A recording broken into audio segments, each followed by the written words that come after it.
Olá, pessoal! Estamos aqui hoje mais uma vez para refletirmos juntos a nossa liturgia do dia, tá certo? E nesse domingo celebramos a festa da transfiguração do Senhor. Despontando como luz entre Moisés e Elias, Jesus é a plenitude da antiga aliança, manifestando ser o rosto de Deus entre a humanidade. Então, iniciando esse mês de agosto, em especial este ano vocacional, vivemos com força transformadora esse período de oração, reflexão e cultivo vocacional no coração da igreja. Também nós rezamos e agradecemos a Deus pelas vocações ao ministério ordenado, apresentando ao Senhor a vida dos padres de nossa comunidade. Então, que nós possamos refletir com fé as leituras de hoje. Então, a primeira leitura está em Daniel, capítulo 7, versículo 9 a 10, depois o versículo 13 a 14. Daniel, capítulo 7, versículo 9 a 10, depois o versículo 13 a 14. Eu continuei olhando até que foram postos uns tronos, e um ancião de dia se assentou. E o seu vestido era branco como a neve, e o cabelo da sua cabeça como a limpa lã. O seu trono chamas de fogo, e as rodas dele fogo ardente. Um rio de fogo manava e saía de diante dele. Milhares de milhares o serviam, e milhões de milhões estavam diante dele. Assentou-se o juízo, e abriram-se os livros. Eu estava olhando nas minhas visões da noite, e eis que vinha nas nuvens do céu um como filho do homem. Dirigiu-se ao ancião de dias, e o fizeram chegar até ele. E foi-lhe dado o domínio e a honra, e o reino para que todos os povos, nações e línguas o servissem. E o seu domínio é um domínio eterno, que não passará, e o seu reino, o único que não será destruído. Então, essa primeira leitura fala sobre a visão dos 4 animais simbólicos, e aqui, como eu falei no início no início do vídeo, né, isso é Jesus despontando como luz entre Moisés e Elias. Ele é a plenitude da antiga aliança, né? A gente vê aqui no Antigo Testamento, né, já falando, né, exatamente sobre a transfiguração de Jesus. Isso foi uma visão que ele que teve, né? E isso se concretiza no Evangelho de hoje, né, que a gente vai ver daqui a pouco. E agora, a segunda leitura está em 1 Pedro, capítulo 1, versículo 16 a 19. 1 Pedro, capítulo 1, versículo 16 a 19. Porquanto escrito está: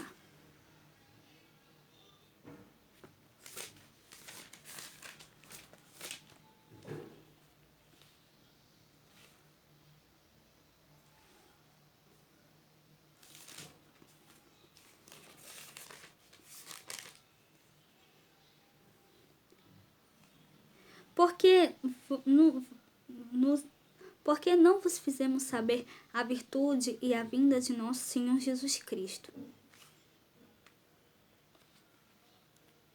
segundo fábulas artificialmente compostas, mas nós mesmos vimos a sua majestade, porquanto ele recebeu de Deus Pai honra e glória, quando da magnífica glória lhe foi dirigida a seguinte voz: Este é meu Filho amado, em quem me tenho comprazido. E ouvimos esta voz dirigida do céu, estando nós com ele no Monte Santo. E nós temos muito firme a palavra dos profetas, o qual bem fazeis em estar atentos, como a uma luz que alumia em lugar escuro, até que o dia esclareça e a estrela da alva apareça em vossos corações. Então, essa segunda leitura fala pra gente, né, sobre, aqui é o início da segunda carta de São Pedro, e aqui ele fala: esta voz nós a ouvimos vinda do céu. E aqui nós damos graças e glórias a Deus, né, por tantas maravilhas que ele faz na nossa vida, né, e que nós realmente possamos fazer o que ele nos pede, né, que a gente possa realmente fazer o que Cristo nos diz, tá certo? E agora, falando do Evangelho, hoje ele está em Mateus, capítulo 17, versículo 1 a 9. Mateus, capítulo 17, versículo 1 a 9. 3 dias depois, tomou Jesus consigo a Pedro e a Tiago e a João, seu irmão, e os conduziu em particular a um alto monte, e transfigurou-se diante deles, e o seu rosto resplandeceu como o sol, e os seus vestidos se tornaram brancos como a luz. E eis que lhes apareceram Moisés e Elias falando com ele. E Pedro, tomando a palavra, disse a Jesus: Senhor, bom é estarmos aqui. Se queres, façamos aqui 3 tabernáculos, um para ti, um para Moisés e um para Elias. E estando ele ainda a falar, eis que uma nuvem luminosa os cobriu. E da nuvem saiu uma voz que dizia: Este é o meu amado filho, em quem me comprazo. Escutai-o. E os discípulos, ouvindo isto, caíram sobre seus rostos e tiveram grande medo. E aproximando-se Jesus, tocou-lhes e disse: Levantai-vos e não tenhais medo. E erguendo eles os olhos, ninguém viram, senão unicamente a Jesus. E descendo eles do monte, Jesus lhes ordenou, dizendo: A ninguém conteis a visão, até que o Filho do Homem seja ressuscitado dos mortos. Então, a transfiguração é a prefiguração da glória futura de Jesus.